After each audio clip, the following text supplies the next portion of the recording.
তো দেখো চলে এসেছি নতুন একটা ভিডিও নিয়ে। তো আজকের এই ভিডিওতে আমরা মূলত আলোচনা করব পশ্চিমবঙ্গে কি সত্যি অঙ্গনওয়াড়ি কেন্দ্রগুলি শনিবার এবং রবিবার করে ছুটি থাকতে চলেছে। কারণ আমরা জানি যে অঙ্গনওয়াড়ি কেন্দ্রগুলি কিন্তু তোমাদের সপ্তাহে দুদিন করে জায়গায় একদিন রবিবার তো অলরেডি ছুটি রয়েছে, কিন্তু সেই জায়গাতে কর্মীদের একটা অবশ্যই থাকে যে যেহেতু তাদের অনারিয়ামটা যেটা দেওয়া হচ্ছে সেটা খুবই নেগলেজেবল, মানে খুবই কম, একদম কম টাকা দেওয়া হচ্ছে। তো সেই ক্ষেত্রে কাজের চাপ প্রচণ্ড বেড়ে চলেছে।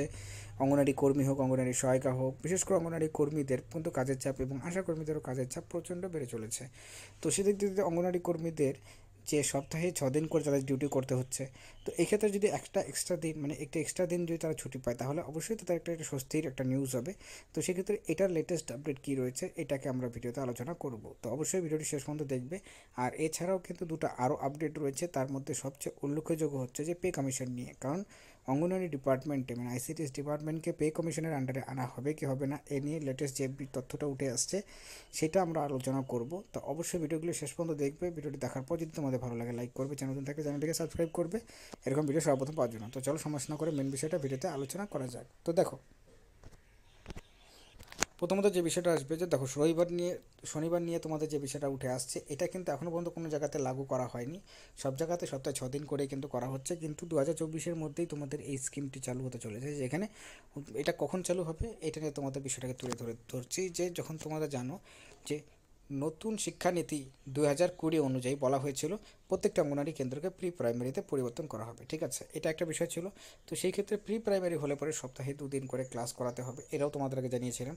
কোন 2 দিন এটা এখনও পর্যন্ত ফিক্সড হয়নি, এবং ট্রেনিংটাও তোমাদের 6 দিনের হবে, এটাও তোমাদের কিন্তু জানিয়েছিলাম। তো এই যে সপ্তাহে 2 দিন করে ক্লাস হবে, তো একটা অ্যাডিশনাল চাপ হচ্ছে কর্মীদের। তো সেই ক্ষেত্রে তাদের কিন্তু শনিবার করে এই ক্ষেত্রে যেটা জানা যাচ্ছে, বাট এখনও অফিসিয়ালি এটা ঘোষণা করা হয়নি যে শনিবার দিন তাদের কিন্তু সেন্টারে গিয়ে শুধুমাত্র খাবারটা পরিবেশন করতে হবে, মানে খাবার দেওয়ার পরেই সেন্টার কিন্তু তোমাদের সেটা বন্ধ করে দিতে হবে, ঠিক আছে। তার মানে তারা যে 4 ঘন্টার যে ডিউটি, মানে টোটাল 4 ঘন্টার যে ডিউটি, সেই ডিউটিটা এখানে করতে হচ্ছে না, সেখানে 1 ঘন্টার মধ্যেই মানে খাবার দেওয়া হয়ে গেলে পরে তারপরে সেন্টারগুলো কিন্তু বন্ধ করার সম্ভাবনাটা রয়েছে। মানে এই নিয়মটি কিন্তু অতি শীঘ্রই লাগু হতে চলেছে অঙ্গনওয়াড়ি কেন্দ্রতে। এবং এইটা কখন লাগু হবে, যখন অল ওভার ইন্ডিয়াতে প্রি প্রাইমারি মানে নতুন শিক্ষানীতি যেটা রয়েছে এটার আওতায় প্রত্যেকটা অঙ্গনওয়াড়ি কেন্দ্রকে প্রি প্রাইমারি স্কুলে পরিবর্তন করা হবে, ঠিক আছে। তো যাই হোক, বুঝতে পারলে। আর দ্বিতীয় যে আপডেটগুলো রয়েছে তার মধ্যে সবচেয়ে উল্লেখযোগ্য পে কমিশন নিয়ে। পে কমিশন নিয়ে যে বিষয়টা উঠে আসছে সেটা হচ্ছে তোমরা জানিয়েছিলাম যে বেতন বৃদ্ধি নিয়ে পে কমিশন কিন্তু আন্ডারে আনতে চলেছে আইসিডিএস ডিপার্টমেন্টকে। এবং পে কমিশনের আন্ডারে আনলে পরে কিন্তু এখানে বেনিফিটটা ডাইরেক্টলি পাবে। কারণ পশ্চিমবঙ্গের কথা যদি বলা হয়, পশ্চিমবঙ্গের 6 পে কমিশন অনুযায়ী বেতন পাচ্ছে সরকারি কর্মচারীরা। তো সেই ক্ষেত্রে যদি পে কমিশনের আন্ডারে আনা হয় তাহলে কর্মীদের সরাসরি পে কমিশনের আন্ডারে মানে আনা মানেই হয়েছে তাদের স্থায়ীকরণ দেওয়া।